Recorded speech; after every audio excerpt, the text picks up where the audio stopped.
حضرت علی کرم اللہ وجہ کا بڑا پیارا فرمان ہے کہ میں نے اپنے ارادوں کے ٹوٹنے سے اپنے رب کو پا لیا، اپنے رب کو پہچان لیا۔ تو ارادے تو ٹوٹیں گے، اللہ نے تو پہلے ہی قرآن پاک میں ارشاد فرمایا کہ میں آزماؤں گا بھوک سے اور خوف سے۔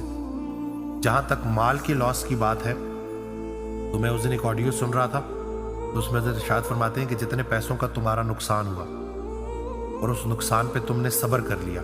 اس صبر کرنے سے تمہیں اللہ مل گیا، ورنہ سوچا جائے تو جتنے پیسوں کا نقصان ہوا تھا اتنے پیسوں میں اللہ نہیں ملتا۔ تو یہ جو صبر ہے نا، یہ اس کو سمجھنا ہے نا، اور یہ اگر کسی کو سمجھ لگ جائے کہ وہ جو اللہ نے مال دیا اور پھر واپس لے لیا، تو وہ اللہ کا جو صبر ہے اگر وہ آپ کے دل میں آ گیا اور آپ صبر کو شکر میں کنورٹ کر گئے۔ کسی نے حضرت سے پوچھا کہ اللہ کا خاص بندہ کون ہوتا ہے اور اللہ کا عام بندہ کون ہوتا ہے؟ تو انہوں نے جواب دیا کہ عام وہ ہے جو تکلیف پہ صبر کرے، خاص وہ ہے جو تکلیف پر شکر کرے۔ جس انسان نے اپنی پریشانی کی ذمہ داری کسی دوسرے انسان پر ڈالی، اس کی پریشانی قیامت تک ختم نہیں ہوگی۔ یہ رسول اللہ صلی اللہ علیہ وسلم کی روزانہ کی دعا کہ اللہ مجھے اس دعا سے بچا جو تو نے قبول نہیں کرنی، یعنی کہ یا اللہ میری مرضی اور تیری مرضی میں کہیں کوئی فرق نہ نکل آئے۔ اس دن حضرت نے بڑی پیاری بات کی کہ اگر اللہ آپ کو آپ کی تقدیر کا قلم دے دے اور کہے کہ کچھ لکھو، کچھ لکھ نہ دینا، کہنا یا اللہ جو تو نے لکھا ہے میں اس پہ راضی ہوں۔ یعنی کہ اگر اللہ آپ کو ان تکالیف سے گزار کر اپنے سامنے لے آئے اور اللہ آپ سے پوچھے کہ ایک زندگی تو نے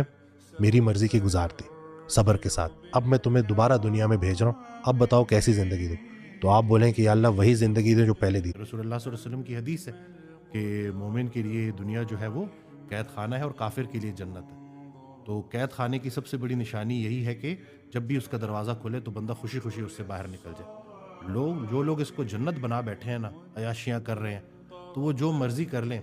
وہ اندر جو ہے نا وہ غافل کی آنکھ تب کھلتی ہے جب بند ہونے والی ہوتی ہے۔ زبردست بات۔ تو وہ آخر میں جو ہے نا وہ آپ کو جب لاسٹ آپ کی سانسیں چل رہی ہیں اور اس وقت جب آپ کو وہ احساس ہو، تو اس سے بہتر نہیں ہے کہ انسان ابھی ہی اللہ کے حکم سے اپنی اصلاح کر لے اور ذرا اپنے خیال کو جو ہے اللہ کے ساتھ لگا لے اور پھر دیکھے کہ کتنا سکون ملتا ہے۔ کسی کہ اگر درود شریف پڑھتے ہوئے آنکھیں نم ہو جائے تو سمجھو کہ حاضری قبول ہو گئی، حاضری لگ گئی۔ ایک آڈیو میں حضرت واصف علی واصف رحمۃ اللہ علیہ نے بھی ایک بڑا پیارا واقعہ سنایا کہ ایک شخص تھا، عمر گزر رہی تھی، بوڑھا ہو رہا تھا اور ابھی تک حج کا نام نہیں آیا تھا، بلاوا نہیں آیا تھا۔ تو بڑا پریشان ایک بزرگ کے پاس گیا، بزرگ اپنے مریدوں میں بیٹھے ہوئے، تو سب کے سامنے روتے روتے آنسو بہائی جائے اور فریاد